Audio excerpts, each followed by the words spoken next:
It's space weather! Looking at the sun on 171 angstroms. Not a lot going on, although there is one interesting thing. There's a complex magnetic field right here, which is looking like it could turn into a sunspot. Otherwise, just very low solar activity. Not a lot going on. A massive canyon-like coronal hole is about in the Earth-facing zone now. Very canyon-like, gigantic, and somehow does not appear to yet be magnetically connected. Take a look at the 304 angstroms view. Again, the coronal hole is so deep you can even see it on this view, which is not always the case. All the rest of solar activity, flatlined.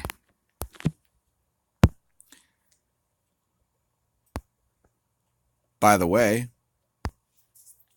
happy Halloween. Here's your coronal hole-based jack-o'-lantern.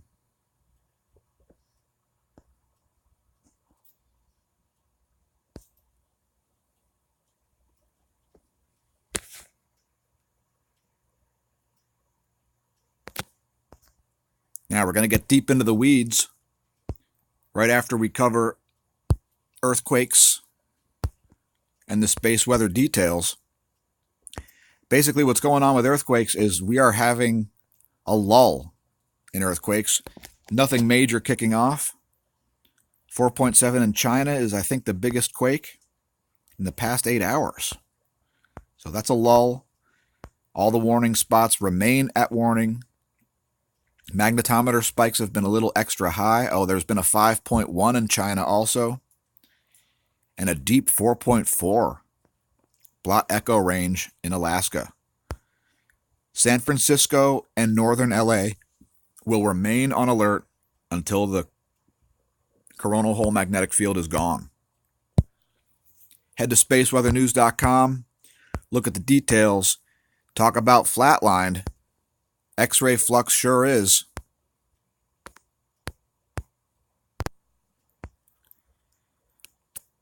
Looking at the solar wind.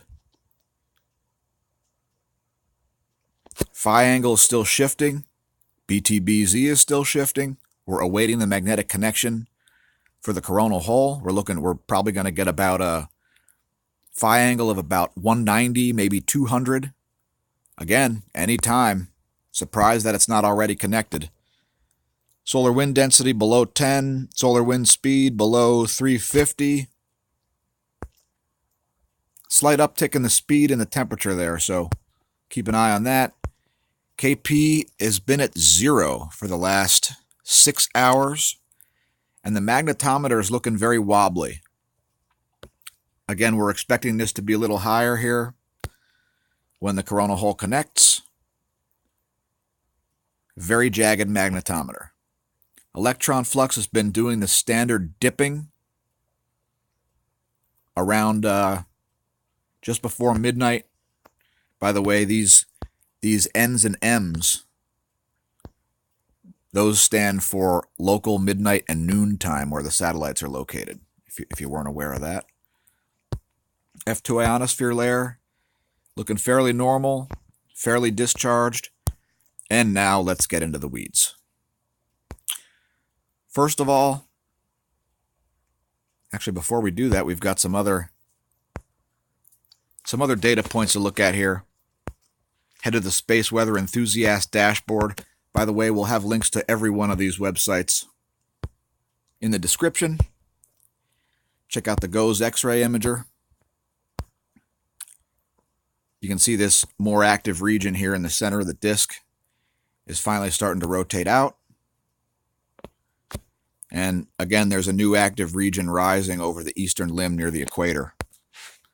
We'll be keeping an eye on that. Could it become a sunspot? Perhaps. Here's your U.S. total electron content, which isn't going to show you much because there's not too many electrons. There's that. And let's look at solar ham. The reason we think there could be a sunspot coming is because of this magnetic field right here. You can see it's fairly concentrated in that area. Otherwise, nothing going on. No sunspots. We got coronal holes. Let's do some galactic cosmology before we get even deeper into the weeds and piss people off. Okay. Who's familiar with Sagittarius A star? The structure of the center of the Milky Way galaxy.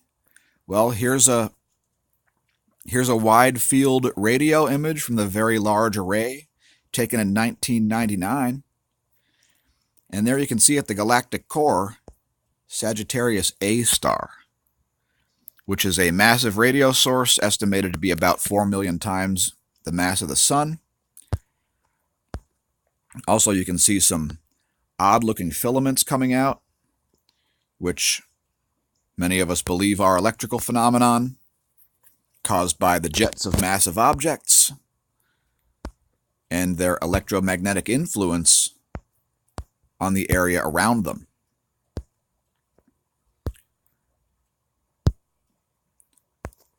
Here's another image of Sagittarius A star in the X-ray range.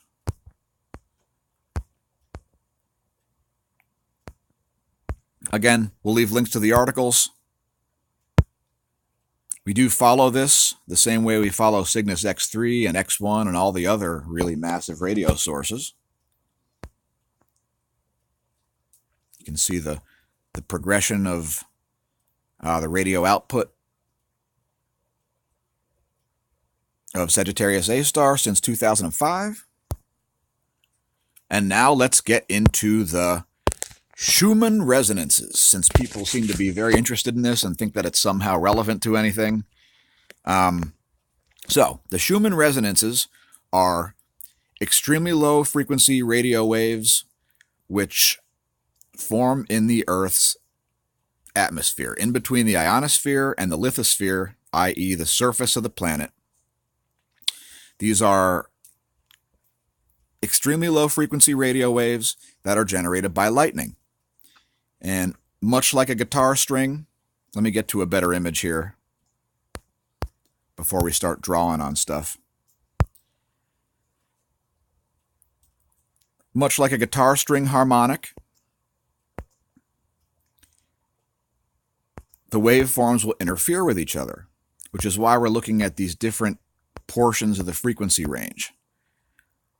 Now, basically, these Schumann resonances are completely arbitrary. It's just based on the distance from the lithosphere to the ionosphere and how these waveforms interact. Now, here's a great drawing here. This rendition right here really shows you what's going on, because what happens is when these waveforms bounce around, they amplify each other sometimes. Sometimes they interfere with each other, creating an interference pattern. Sometimes they actually diminish each other, canceling each other out. Now, these articles are going to go all into the math behind it, how it was predicted, and so on.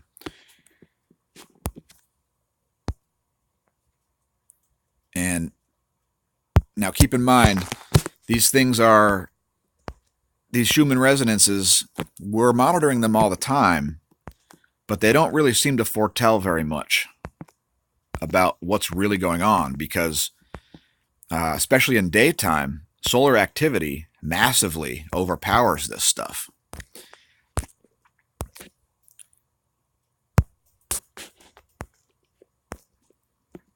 Now, regarding whether or not these have mystical powers or that there's one natural radio band in the atmosphere, it's not really true. This mysterious number of 7.83, everybody thinks it's some sort of a miracle thing. This is just the frequency at which radio waves want to propagate in between the ionosphere and the lithosphere. So we're not buying any products that are based on 7.83 hertz, because this isn't the resonant frequency of the planet.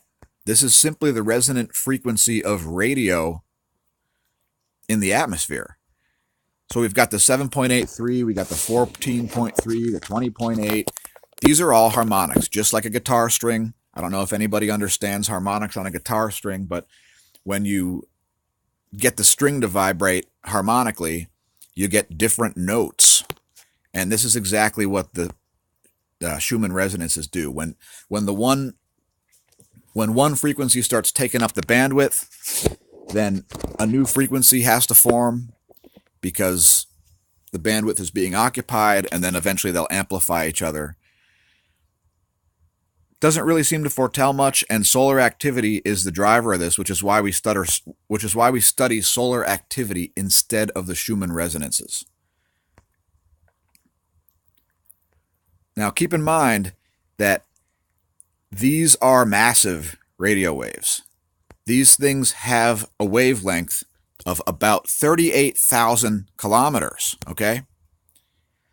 That's the size of the cavity at the 7.83 hertz range that is vibrating. So, I mean, as far as your body's natural energy field, and that the 7.83 hertz is going to somehow reset that, your body's not interacting with waveforms with a frequency of 38,000 kilometers. That's not the way it works, okay?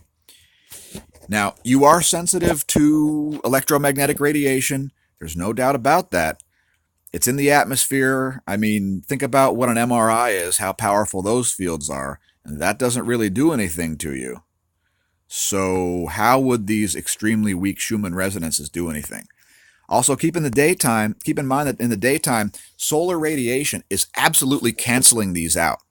So while they can be measured, they're not really doing anything. Anyway, we will leave links to this article also. We appreciate all of our viewers leaving comments. Always very interesting. Thanks for watching. Close things out by a solar disk at 171 angstroms. Pretty much our favorite wavelength. Please don't forget to like and subscribe the videos. Share them on your social media. And stay tuned daily because we will be doing this regularly. Happy Halloween. Ta-ta.